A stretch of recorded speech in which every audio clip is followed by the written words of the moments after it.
This morning, you're going to learn how to start a home-based service business and how to find that first client.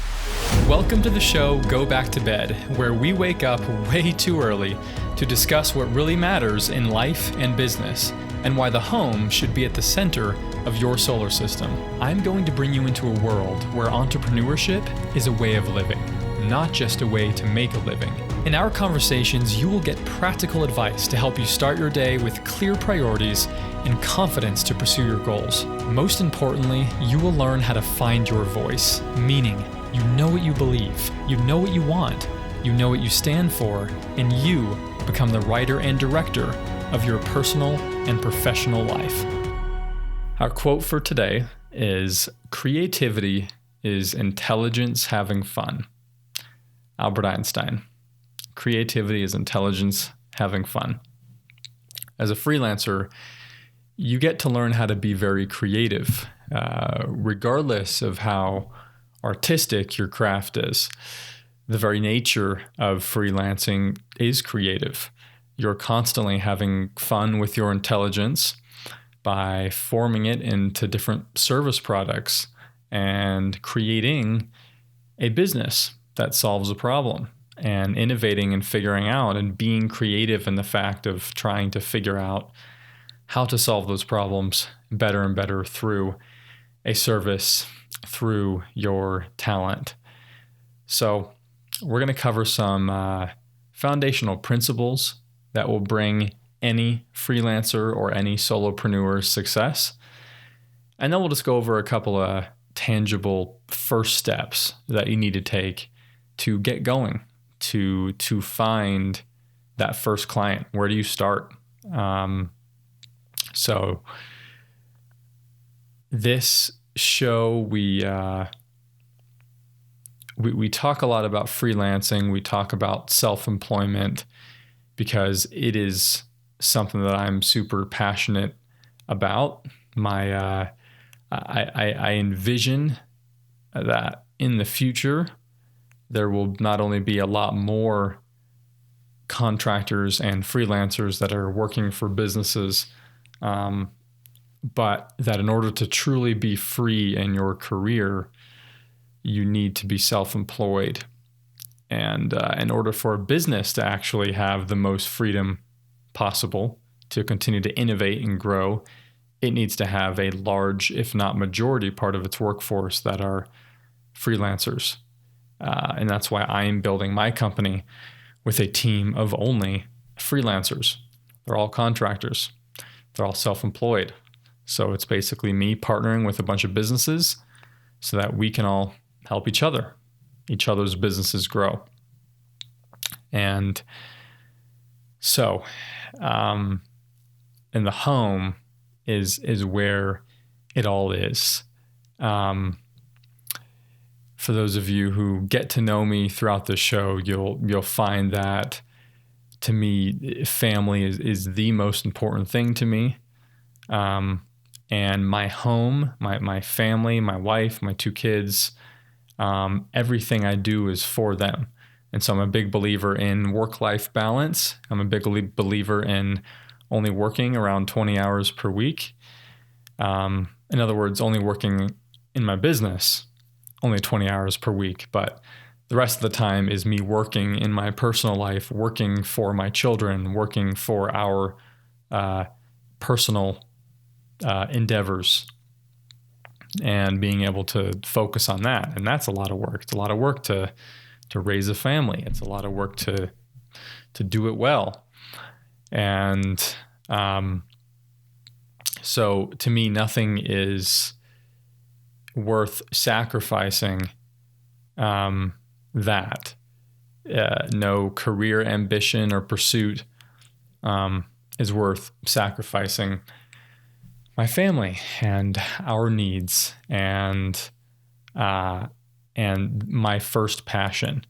My primary passion is my family, is my home and my home life.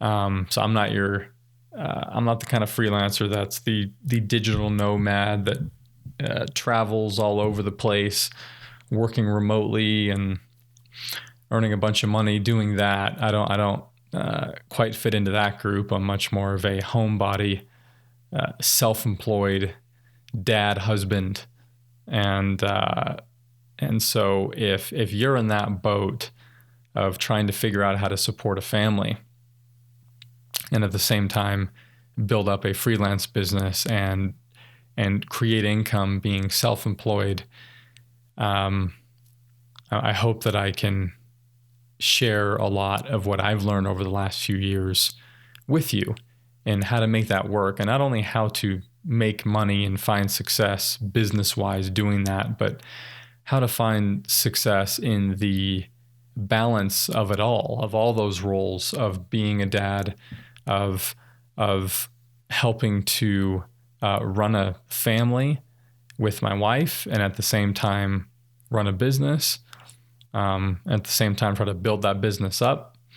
And just because there are unique pressures that you have when you're supporting family and you're freelancing that you don't have when you're not supporting a family and you're single and you have less obligations, especially if you're really young, and so you haven't quite built up that life yet, and maybe you're still in college. It's a very different situation when you have those life pressures on you as you're trying to build that up. So I hope that I can provide value to you, especially if you have those same types of obligations. But if you don't have those obligations and you're not exactly in the same demographic as me, you will still learn a lot because these principles are applicable to you too. That what it takes to build up that success and creating that work-life balance is still important for you. Even if you don't have raising a family, you still have a personal life that is important. And so learning how to find success without sacrificing those personal life ambitions is important to you too. And I hope that that's what you can learn how to do. I'm not going to teach you how to find success by working 60 hours a week plus. I'm not that typical entrepreneur that's going to give you all these tips for success, but as long as you sacrifice this and this, you can make this happen. I'm going to teach you how to find success without sacrificing those things that are most important to you in your personal life, because that's what I've been able to do. I never once sacrificed time with my family and sacrificed those needs in order to build up my business. And, I know that there are entrepreneurs out there that would probably criticize that of like, oh, you're not working hard enough. And so that's why things grew slower for you or whatever. But I'm a big believer in if you put what's most important first, you actually grow faster and you reach your business goals sooner because those important needs are met. When they're not, it causes underlying stress, whether you realize it or not. And that stress can interfere with your success. No matter, you can work 50 hours a week, and if you're not addressing those personal needs, you're not finding the success you want. Or you could work 25 hours a week, and those needs are being met personally, and you end up finding more success faster, even though you worked half the time. And so that's something I stuck to, even when things were hard financially. I never worked more than 30 hours a week. That was like my limit, and I've been able to get it down to 20. But even at the beginning, when things were rough financially, I never worked more than 30. And I knew that if I worked more than 30, I wasn't going to make more money quicker, because I wasn't addressing those underlying things in my life that were more important ultimately, which is the people, the most important people in your life. And to me, that was and is my wife and kids are there at the top of that list right now. And so we're going to talk about what the Solopreneur Blueprint is. And I'm going to share this resource with you. Make sure to go to the show notes. You'll be able to download this blueprint where you'll get the full thing, but we're going to cover just the steps of it in today's episode. This is a blueprint for your success being self-employed or being a solopreneur. So let's go over the steps. First of all, step one is to establish a vision. So you need to know what you want, and not just as you need to know what you're going to be focusing on in your freelance business, for one, but you also need to know what is your vision for your life overall. How do you imagine living, and what are your priorities? You need to decide what you want and really map that out. And then you need to go to the logistical side of mapping out who your ideal client is and what. So you have, what is your ideal life? What does that look like? And then who is your ideal client? And start to brainstorm and really write a story for how you imagine things being in your life and then in your business, and what that business looks like. You need that vision. And that is that first step. You need an aim. You need to know where you're heading. So part of that is going to be identifying some of your key skills and what skills you want to convert into your service business. What service are you going to be providing? That's kind of the tangible side of it. Because this vision of what you want is what's going to motivate you, and it's going to bring you enthusiasm for your future and where you're heading. And you need that to get through the first phase of really building this up, which is going to be the roughest part of it when you're trying to gain that momentum. Step two is to identify where you're at. So you need to a lot of this involves a lot of journaling, all these steps. But essentially you need to evaluate, okay, where am I at now? Am I currently just in a job I don't like? Am I currently not in a job I don't like and I don't have a job at all? Just map out where you're at financially, where you're at as far as the kind of life-work balance you have, where you're at within that phase of building up a freelance business. So identify where you're at. And a part of that is also being grateful for where you're at now. You need to just write a bunch of things that you're grateful for regarding where you're at. If you can't be grateful for where you're at, you will not be able to get to where you want to be. And that is something that I had to learn. Something that held me back a lot at the beginning was being so fixated on what I wanted and totally ignoring being grateful for where I was at. And that kept me stuck until I started pumping gratitude into my life on a daily basis. And on the front of my computer, on the very bottom, I actually have the word gratitude printed out. I also have the word patience. Being patient with the process of creating something, which in this case, creating a business, is really important. So identify where you're at, get that all mapped out. You need that motivation to change. You need to realize that there is a problem, that you're not where you want to be, but that you're also grateful for where you're at the same time. Now, step 3 is to master your internal communication.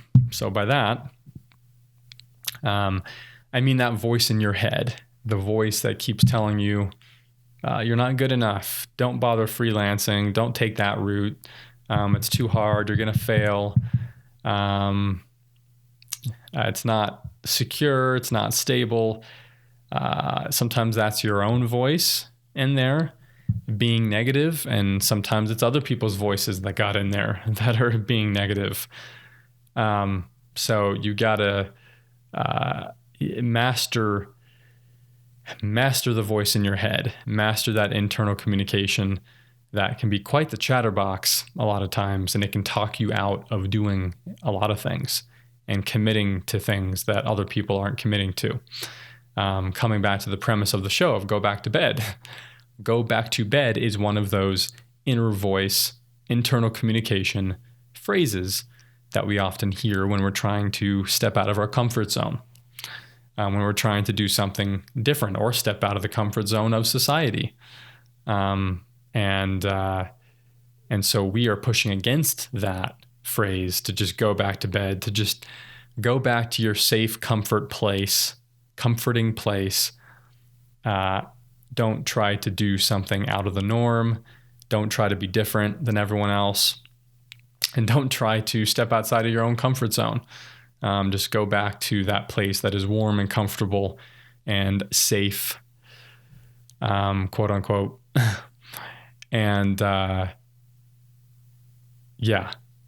that's one of those main internal communication phrases that holds us back. So learning how to master that. And, in this segment, I'm only going over the steps, but this whole show dives into details of how. How do you master that internal communication? We cover that.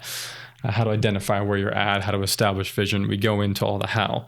But right now, I'm just covering the steps. So ultimately, you want to have a say in your life. You want to have a say in your career. And that's what it means to really find your voice. Amongst all the other voices in your head, finding your voice is finding your power. It's finding what you really want and sticking by what you want and how you want to create your life, regardless of what others think. And you get to create the life and the career that you want. And you get to keep talking yourself into doing the things that are necessary to make that happen. And you get to talk yourself out of the things that will distract you from making that happen.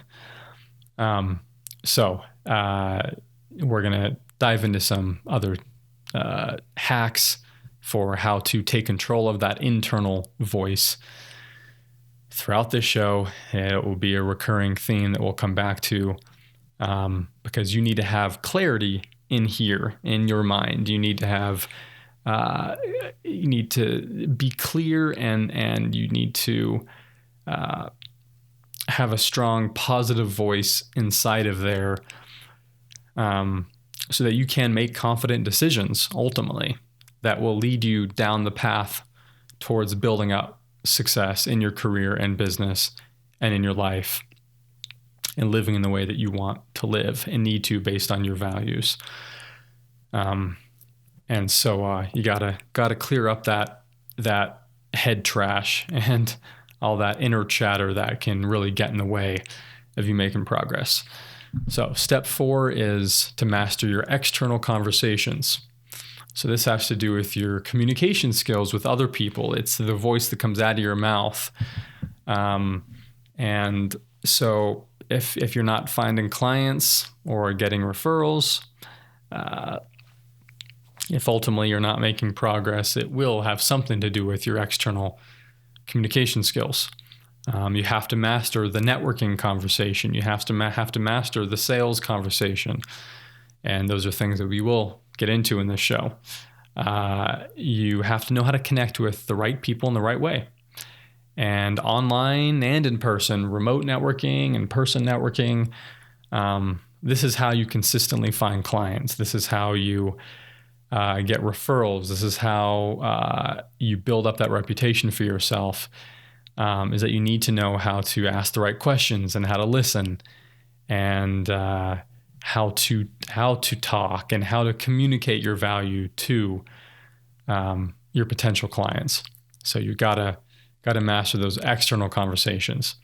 And that is one thing that held me back from finding success, amongst many other things. But me not having those communication skills was a huge factor that held me back and delayed me being able to get stability in my solopreneur career. And then step 5 is to master your time. Ooh, this is such a huge one.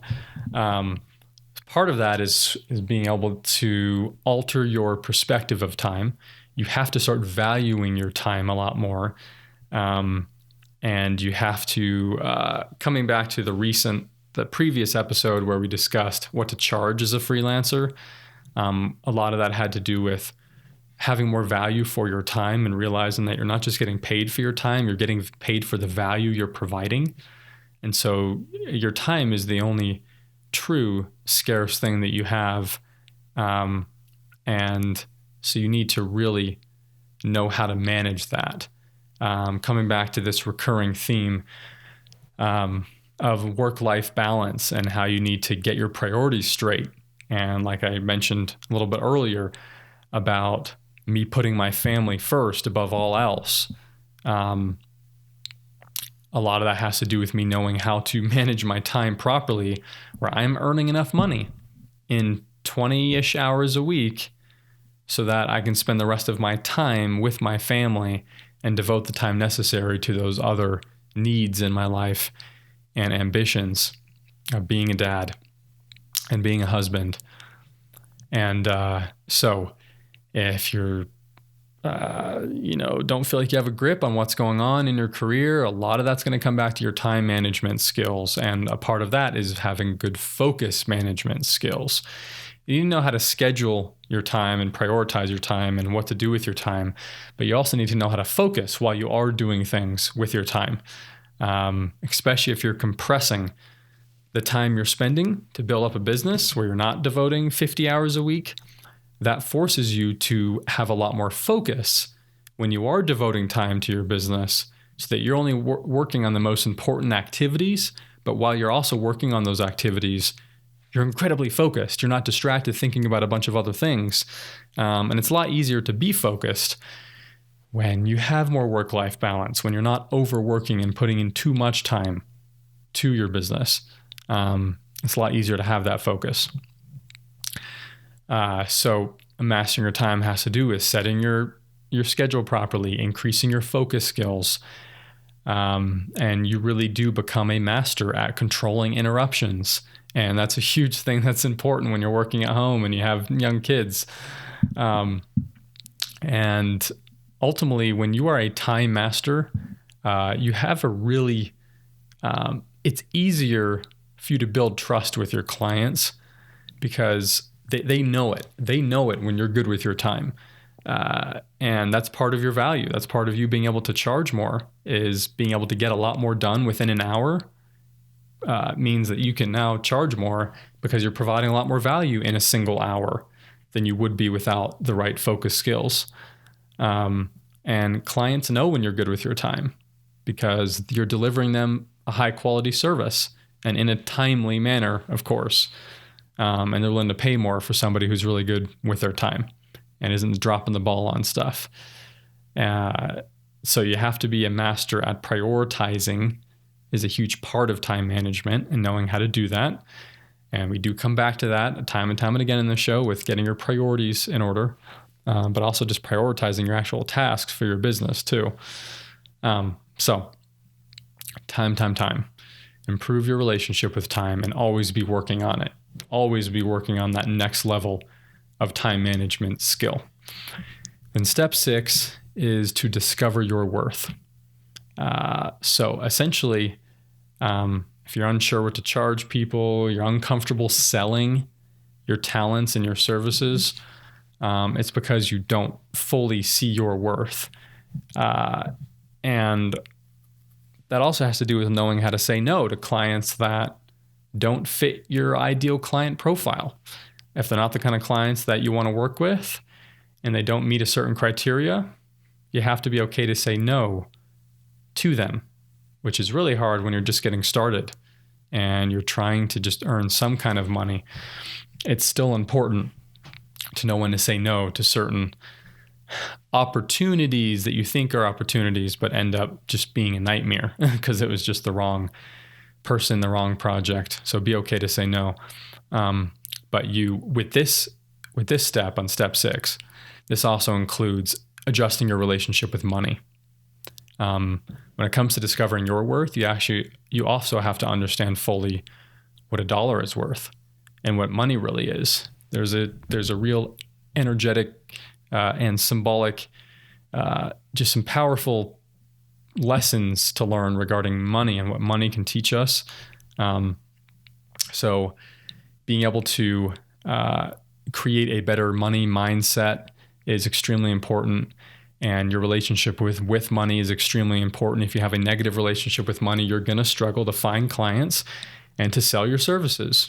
And you're going to struggle to ask for money in exchange for those services. You're going to struggle to ask for enough money. So we've brought this up in previous episodes with having that scarcity mentality of thinking there's not enough in the world for everyone to be successful. So then you hold back your own success, feeling bad for other people. We'll for sure dive deeper into this step in a future episode with how to adjust your relationship with money, because having the right perspective of money is extremely important. And that will then in turn also help you to discover your worth as an individual. Now, a truth to understand and to just accept, and I'm sure you already know this, is that your worth as an individual, as a human being, is infinite. There isn't a dollar amount on it. There isn't a number on it. It's infinite.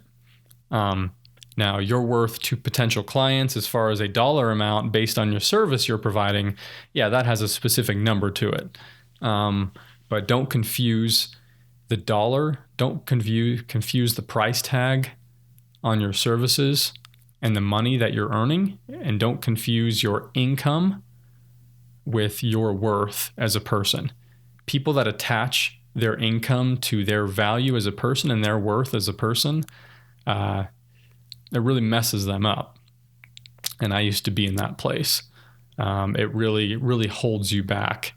And it creates a lot of negative self-perception that is getting fed by simply the income that you're earning, rather than realizing, there are some real logistical things that go into the income I'm earning. I need to gain a certain skill set. I need to focus on this. It has nothing to do with your worth as an individual and as a human being. So make sure that you really understand that. So when you master these 6 steps, you'll be able to confidently sell yourself. You'll be able to confidently sell your services, and you'll be able to attract your ideal clients and find those clients and build up your business. So I will again provide a printed out chart version of the Solopreneur Blueprint on the website. So airlight.tv. Go to the show notes for this episode. You'll be able to grab that resource so that you can constantly evaluate where you're at on that and where you're at in that process of mastering those 6 steps. And it's a constant improvement, right? Master really means that you're on the track of continually working on it. You're never going to be perfect, and there's always another level to it. So that's something that I have to come back to, and I have to keep auditing myself and what I can make, what improvements I can make on any of those 6 steps. All right, now we're just going to for the last few minutes of this conversation, we're just going to go over a couple of tangible first steps that you ought to make in order to find that first client or those first couple of clients. So first of all, make sure that you have a skill that people want to pay for. Coming back to the law of supply and demand that we talked about in a previous episode, make sure that you develop a skill that people want to pay for. And some of that has to do with just doing some research and asking people, talking to businesses, and seeing what their needs are and what services they are willing to pay for. And how do you find that skill? You just brainstorm and start writing down, okay, what talents do I have? What skills do I currently have? And what are some skills that I could develop to make me more marketable, that I could turn into a service business? If you want some ideas and you're trying to figure out what you could possibly do, I have a blog called 150 Freelance Jobs that you can do from home. Check that out at airlight.tv. There are a lot of different jobs that you could do as a freelancer. Almost anything that you can imagine an employee could do, a freelancer can do as well. And so the sky's the limit with that.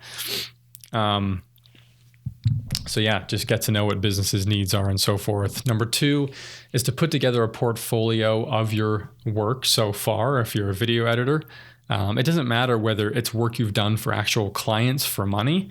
It can be things you just did for fun or in school or whatever. You just need something to prove that you have the skill you're saying you have.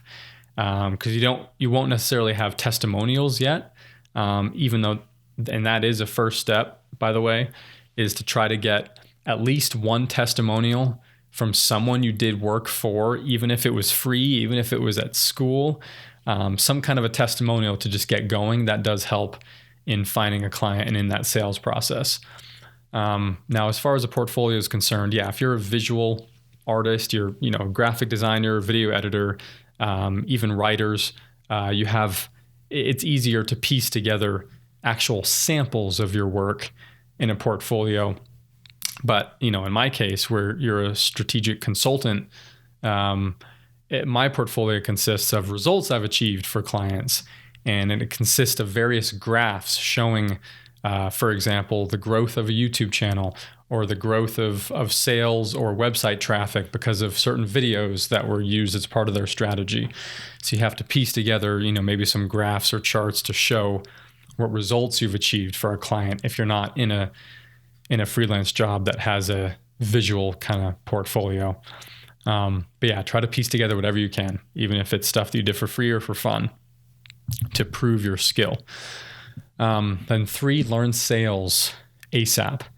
Learn the skill of enrollment, of how to enroll people into your services. This is something that we will talk about more extensively in another episode pretty soon. But learn how to sell and change your perspective on it so that you're okay to be a salesperson, because that is the reality of being self-employed. You get to do all your own sales. Number 4, get on freelancer platforms. Open up a profile on platforms like Upwork, where you're in a freelancer marketplace where clients are posting jobs and you're submitting proposals, and then you're winning jobs through that.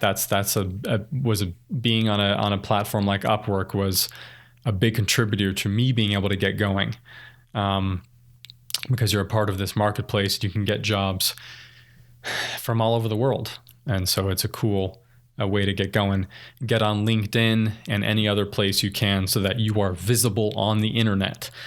You have to be somebody that people can find on the internet, and they can learn about you, and they can search your name, and they can even find your resume and portfolio and so forth. So get your LinkedIn profile optimized.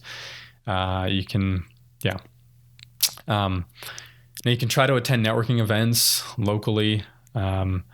But COVID blew that out of the water. But even before the pandemic, I was never a fan of having to drive to places to networking events. There's something about something being called a networking event that it ended up just being very ineffective. I know that some business can come from those, of course, and good relationships, but there's also this weird kind of artificialness to it. Everyone shows up with a bunch of business cards. You go home with a bunch of business cards and you don't do anything with it. And it's not a very targeted way to find your ideal client, because you may or may not meet somebody that even comes close to fitting within the kind of person you're trying to work with or the kind of business you're trying to work with. Whereas when you're networking online, you can be a lot more targeted in who you choose to start a conversation with, what LinkedIn profile you choose to message, and based on the kind of business they're working for and whether they are your ideal client. And so there's also apps like Shapr, SHAPR, that allow you to match your profile with other people based on certain interests. And you can also have a more targeted approach to networking when you use an app like Shapr. And I've gotten work and clients from Shapr. So there are a lot of ways that you can network remotely, and we'll, in another episode, for sure, get into other networking tips and how to do online networking and so forth. But getting online, getting on various platforms can definitely help. Number 5 is to get a testimonial from your first client and from any previous person you've done work for, even if it wasn't technically a client. And this is something I already mentioned, but I wanted to just reiterate it in its own step. You can even do some shorter. It is important that you start out doing at least a couple short-term projects so that you can get those testimonials You can actually finish the project and build up your portfolio and get some testimonials. And they can literally be people that you know, friends and family that you've done work for. Now, step 6 is something more unique, is create a video. Not just mimicking your resume or your bio, but create a video where you're teaching something related to your skill set. For me, I have a video that goes over my strategy for how to build up a YouTube channel, and I have a video talking about video content marketing and what my approach is to video content marketing. And of course, I have many more videos teaching different tips related to my field of expertise. And those videos have helped me get clients because they watch those videos and they're like, oh, he must know what he's talking about. So it really will help you stand out if you create a video teaching something related to your field of expertise, where the video itself is actually offering value to your potential client, where they don't even need to hire you to learn something and gain some value from that video. That really will help you stand out because like nobody's doing it. If you're on a place like Upwork, put that video on your profile. It will help you get more clients. The number 7, the last tip we'll cover today is more so something to either do or not do. But getting a website is important so that people can more easily check out what you do and see a portfolio, see testimonials, learn more about you, watch some videos that you've created. And it does give you credibility to have a website. It does communicate a higher credibility, but don't get hung up on trying to create the perfect website from the get-go. Definitely don't make that a top priority, but have that on your mind as something that will help you get clients easier online. Overall, it's going to take a lot of practice getting on calls with potential clients constantly, and eventually more and more of those calls will convert into clients. But once you connect with somebody, immediately try to get them onto a call where you can discuss how you can potentially help them. And we will learn in a future episode what to say on those calls and how to conduct those types of calls, and so that you can close deals with potential clients easier. But overall, you just need to learn what your target market wants and adjust your service accordingly so that you're marketing it in a way that communicates and hits their pain points, and gives them what they want and what they're willing to pay for. So those are some things to think about as you're getting started as a freelancer, as a solopreneur, and those things will help you find that first client. And again, you probably won't be able to just listen to this episode and find that first client because this is a very comprehensive thing. There's a lot to learn when it comes to building up a service-based home business as a self-employed person. There's a lot to it. So there's a lot of layers, a lot of things to learn. But this is definitely one piece that will help you get going and finding that first client so that you can get to the point where you're gaining momentum and you finally are not putting so much effort into finding clients. You're working more on your business and clients are just coming and they're coming through referrals. They're coming in a more automated way. And that's where I am now. And it's nice to be able to be in that spot, but it's an upward hill battle at first. But it's easier when you have the right skills and the right training, which I hope to provide to you. So that's it for today. Hopefully that you have a good day and that you can take this with you into this day and maybe implement some of these literally today so that you can find a first client or your next client today or tomorrow. And if you want to learn more, go to airlight.tv. Make sure to subscribe to the podcast or subscribe to my YouTube channel. That's in my name, Chad Grevalese.